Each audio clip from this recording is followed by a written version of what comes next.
Welcome to this tutorial. In this tutorial, I will show you how you can change the size of your cursor in Windows 11.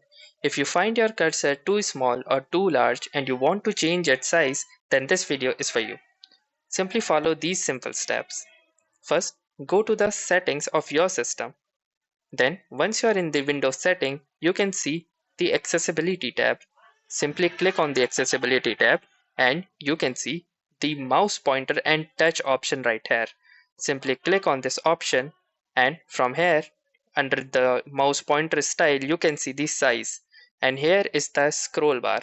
Simply scroll to any position and the cursor will adaptively change its size according to the number. Now, choose the number that you find suitable. You can preview the cursor right here.